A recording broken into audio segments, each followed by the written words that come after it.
श्रीराम समर्थ. श्री गणेशाला, शारदेला, समर्थ सद्गुरूंना, सुतांना, सनकादिकांना, शुकाचार्यांना वंदन करून क्षणभर नामस्मरण करू. श्रीमद भागवत सारामृत कथेचे श्रवण करू. ओम नमो भगवते वासुदेवाय. ओम नमो भगवते वासुदेवाय. ओम नमो भगवते वासुदेवाय. ओम नमो भगवते वासुदेवाय. गोपाल कृष्ण भगवान की जय.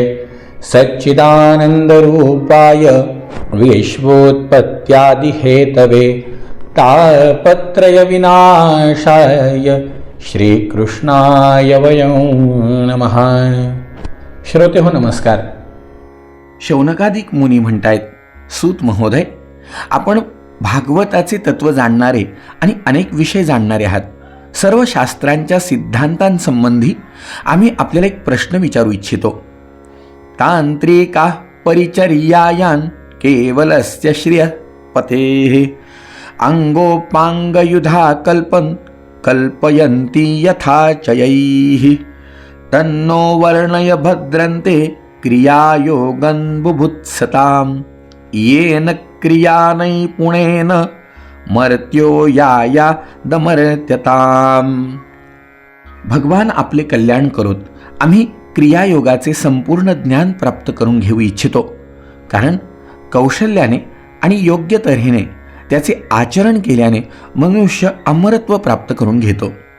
म्हणून आपण आम्हाला हे सांगा की पांचरात्र आणि तंत्राच्या विधी जाणणारे लोक फक्त श्री लक्ष्मीपती भगवंताची आराधना करतेवेळी कोणकोणत्या तत्वांनी त्यांचे चरण आदी अंग, गरुडादी उपांग, सुदर्शन आदी आयुध आणि कौस्तुभ आदी अलंकाराची कल्पना करतात. सूत म्हणतायत, नमस्कृत्य गुरुन् वक्षे विभूतिर्वैष्णवीरपि याः प्रोक्ता वेदतंत्राभ्या माचार्यै पद्मजाधिभिः. मी गुरुदेवांना वंदन करतो आणि शौनकादिक मुनींनो, ब्रह्मदेव आदी आचार्यांनी वेदांनी तसेच पांचरात्र आदी तंत्रग्रंथांनी श्री विष्णूंच्या ज्या विभूतींचे वर्णन केले आहे ते तुम्हाला सांगतो. भगवंताच्या ज्या चेतन विराट रूपामध्ये हे त्रैलोक्य दिसते ते प्रकृती, सूत्रात्मा, महत्त्व, अहंकार, पंचतन्मात्रा या 9 तत्वांनी निर्माण झालेले आहे. हे भगवंताचेच पुरुष रूप आहे. पृथ्वी याचे चरण, स्वर्ग मस्तक, अंतरिक्ष नाभी, सूर्य नेत्र, वायू नासिका आणि दिशा हे कान आहेत. प्रजापती लिंग, मृत्यू गुदस्थान, लोकपाल बाहू, चंद्र मन आणि यम याच्या भुवया आहेत. लज्जा वरचा ओठ, लोभ खालचा ओठ, चांदण दात, भ्रम हास्य, झाडं रोम आणि ढग हे विराट पुरुषाच्या डोक्यावर उगवलेले केस आहेत. ज्याप्रमाणे हा व्यष्टी पुरुष 7 विती एवढा आहे, त्याचप्रमाणे तो समष्टी पुरुष सुद्धा या लोकांसह त्याच्यात 7 विती एवढाच आहे. भगवान कौस्तुभ मण्याच्या रूपाने आत्मज्योतीलाच धारण करतात आणि त्याच्या परिसर व्यापून टाकणाऱ्या प्रभेला सुद्धा वक्षस्थळावर श्रीवत्स रूपाने धारण करतात. सत्व रज तम या गुणांच्या मायेला ते वनमालेच्या रूपाने, छंदाला पितांबराच्या रूपाने, तसंच अ उ म या 3 मात्रांच्या प्रणवाला ओम या अक्षराला यज्ञोपविताच्या रूपाने धारण करतात. भगवान सांख्य आणि योगरूप मकराकृती कुंडल तसंच सर्व लोकांना अभय देणाऱ्या ब्रह्मलोकालाच मुकुटाच्या रूपाने धारण करतात. मूळ प्रकृती हीच त्यांची शेषशय्या आहे. तिच्यावर ते नेहमी विराजमान असतात आणि धर्मज्ञानादिकांनी युक्त असा सत्वगुण हे त्यांचे पद्मासन आहे. त्यांनी मन, इंद्रिय आणि शरीरासंबंधी शक्तींनी युक्त अशी प्राणतत्वरूप कौमुदिकी गदा, जलतत्वरूपी पांचजन्य शंख आणि तेजस तत्वरूप सुदर्शन चक्र धारण केलंय. आकाशासारखी निर्मल आकाशस्वरूप खड्ग, तमोमय अज्ञानरूपी ढाल, काळरूप शारंग धनुष्य आणि कर्म हाच बाणांचा भाता त्यांनी धारण केलाय. इंद्रियांनाच भगवंताच्या धनुष्याचे बाण म्हटलंय. क्रियाशक्तियुक्त मन म्हणजे रथ आहे. तन्मात्रा या रथाचे बाहेरचे भाग आहेत आणि अभय आदी मुद्रांद्वारे त्यांचे वरदान, अभय आदी रूपाने त्यांची क्रियाशीलता प्रकट होती. सूर्यमंडल, अग्निमंडल हेच भगवंताच्या पूजेचे स्थान आहेत.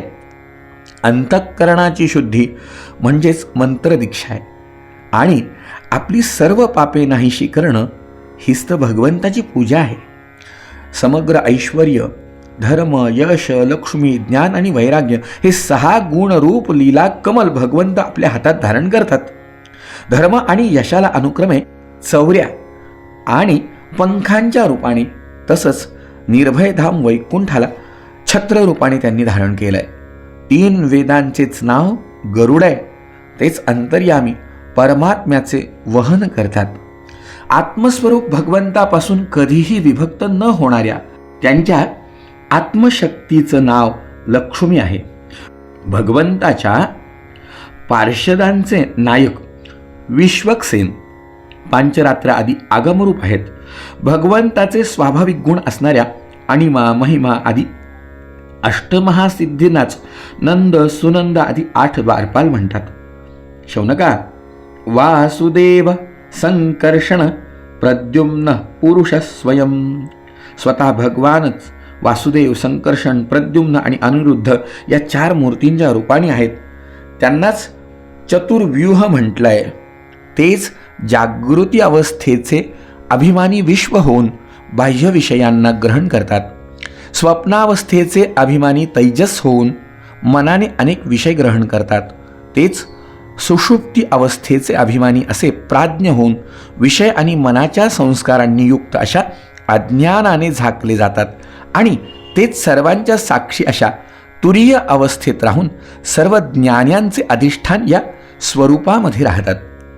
अशा प्रकारे अंग, उपांग, आयुध आणि अलंकारांनी युक्त, तसंच वासुदेव, संकर्षण, प्रद्युम्न आणि अनिरुद्ध या 4 मूर्तींच्या रूपांमध्ये प्रगट होऊन सर्व शक्तिमान भगवान श्रीहरीच अनुक्रमे विश्व, तैजस, प्राज्ञ आणि तुरीय या रूपाने प्रकाशित होतात.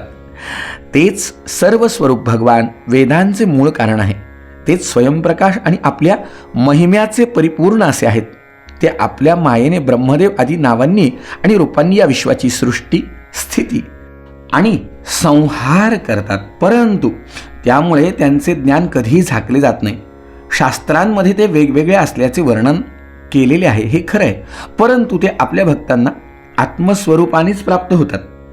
हे सच्चिदानंद स्वरूपा श्रीकृष्णा, आपण अर्जुनाचे मित्र आहात. हे यदुवंशीय शिरोमणी, आपण अवतार घेऊन पृथ्वीचा द्रोह करणाऱ्या राजे लोकांचे भस्म करून टाकलेत. आपले सामर्थ्य कधीही नाहीसे होत नाही.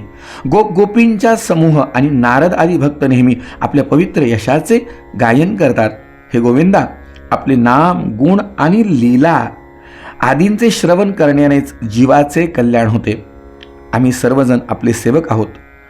आपण आमचे रक्षण करते आहात. जो मनुष्य या वर्णनाच्या भगवंताचे ठिकाणी चित्त एकरूप करून पवित्र होऊन प्रातःकाळी पठन करतो, हे वर्णन जो पठन करतो, सूत म्हणतायत, त्याला सर्वांच्या हृदयात राहणाऱ्या ब्रह्मस्वरूप परमात्म्याचे ज्ञान होईल. शौनकादी मुनी म्हणतायत, शुको यदाह भगवान विष्णुराताय शृण्वते. ब्रह्मर्षी शुकांनी कथा ऐकणाऱ्या परीक्षितीला सांगितलं होतं की ऋषी, गंधर्व, नाग, अप्सरा, यक्ष, राक्षस आणि देवता यांचा मिळून एक सौरगण तयार होतो आणि हे 7ही जण दर महिन्याला बदलत राहतात. हे 12 गण आपले स्वामी असणाऱ्या 12 आदित्यांबरोबर राहून काय काम करतात आणि त्याच्या अंतर्गत असणाऱ्या व्यक्तींचं नावं काय आहेत. सूर्याच्या रूपामध्ये सुद्धा स्वतः भगवंतच आहेत. म्हणून त्यांचे विभागही आम्ही मोठ्या श्रद्धेने ऐकू इच्छितो. तरी आपण आम्हाला त्याचे विभाग सांगा. सूत म्हणतात, सर्व प्राण्यांचे आत्मा असणाऱ्या विष्णूंच्या अनादि अविद्येमुळे लोकांना व्यवहार करण्यास प्रवृत्त करावे म्हणून सूर्यमंडळाची निर्मिती झाली आहे. तेच लोकांमध्ये भ्रमण करतात. सर्व लोकांचा आत्मा आदिकर्ता एकमेव श्रीहरीच सूर्य आहे.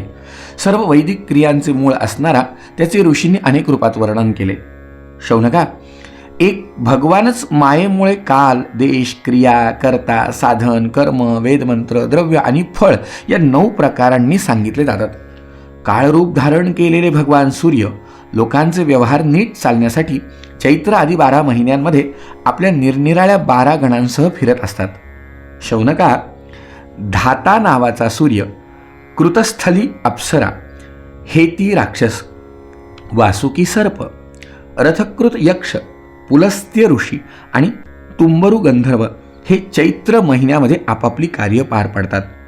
आर्यमा सूर्य, पुलह ऋषी, अथौजा यक्ष, प्रहेती राक्षस, पुंजिकास्थली अप्सरा, नारद गंधर्व आणि कच्छनीर साप हे वैशाख महिन्याचे कार्यवाहक आहेत. मित्र सूर्य, अत्री ऋषी, पौरशेय राक्षस, तक्षक साप, मेनका अप्सरा, हाहा गंधर्व आणि रथस्वन यक्ष हे ज्येष्ठ महिन्याचे कार्य चालवणार आहेत. आषाढामध्ये वरुण नावाच्या सूर्यासह वशिष्ठ ऋषी, रंभा अप्सरा, सहजन्य यक्ष, हुहू गंधर्व, शुक्र नाग आणि चित्रस्वन राक्षस आपली कामं करतात. श्रावणात इंद्र नावाचा सूर्य, विश्वावसू गंधर्व, श्रोता यक्ष, एलापत्र नाग, अंगिरा ऋषी, प्रम्लोचा अप्सरा तसंच वर्य नावाचा राक्षस आपापली कार्य करतात. भाद्रपदात विवस्वान नावाचा सूर्य, उग्रसेन गंधर्व, व्याघ्र राक्षस, आसारण यक्ष, भृगु ऋषी, अनुमलोचा अप्सरा आणि शंखपाल नाग हे काम करतात. माघामध्ये पुषा नावाचा सूर्य, धनंजय नाग, वात राक्षस, सुषेण गंधर्व, रुची यक्ष, घृताची अप्सरा आणि गौतम ऋषी हे असतात.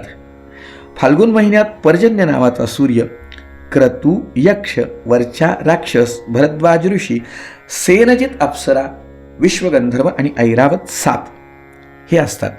मार्गशीर्षात सूर्य अंशू, कश्यप ऋषी, तार्क्ष यक्ष, ऋतसेन गंधर्व, उर्वशी अप्सरा, विद्युच्छत्रु राक्षस आणि महाशंख नाग हे असतात. वंशामध्ये भग नावाचा सूर्य, स्फुर्ज राक्षस, अरिष्टनेमी गंधर्व, उर्ण यक्ष, आयुऋषी, पूर्वचित्ती अप्सरा आणि कर्कोटक नाग हे असतात. अश्विनात त्वष्टा सूर्य, जमदग्नी ऋषी, कंबल नाग, तिलोत्तमा अप्सरा, ब्रह्मापेत राक्षस, शतजित यक्ष आणि धृतराष्ट्र गंधर्व हे असतात. आणि कार्तिकामध्ये विष्णू नावाचा सूर्यासबरोबर अश्वरथ नाग, रंभा अप्सरा, सूर्यवरच्या गंधर्व, सत्यजित यक्ष, विश्वामित्र ऋषी आणि मखापेत राक्षस आपापली कामं पार पाडतात. ही सगळी रूपं म्हणजे सूर्य भगवान विष्णूंच्या विभूती आहेत. जे लोक याचं दररोज सकाळ संध्याकाळ स्मरण करतात त्यांची सर्व पापं नष्ट होतात. हे सूर्यदेव आपल्या 6 गणांसह 12ही महिने सगळीकडे विहार करतात आणि इहपर लोकामध्ये विवेक बुद्धीचा विस्तार करतात. मग आपल्याला जर विवेक बुद्धी पाहिजे तर समर्थांनी सांगितल्याप्रमाणे सूर्य उपासना केलीच पाहिजे.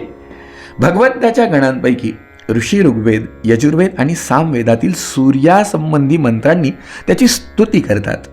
सामवेदातील सूर्यासंबंधी मंत्रांनी त्याची स्तुती केल्यावर गंधर्व त्याचे सुयशाचे गायन करतात आणि अप्सरा नृत्य करीत पुढे नाचतात, चालतात. नाग दोरखंडाप्रमाणे त्याच्या रथाला बांधलेले असतात. यक्ष रथ तयार करतात आणि बलदंड राक्षस तो रथ पाठीमागून ढकलतात. याशिवाय वालखिल्य नावाचे 60,000 निर्मळ स्वभावाचे ऋषी सूर्याकडे तोंड करून त्यांच्या पुढे पुढे स्तुती पाठ गात चालतात.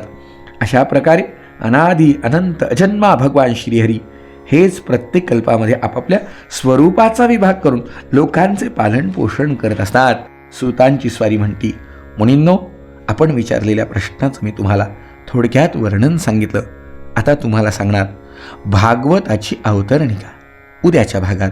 जय जय रघुवीर समर्थ.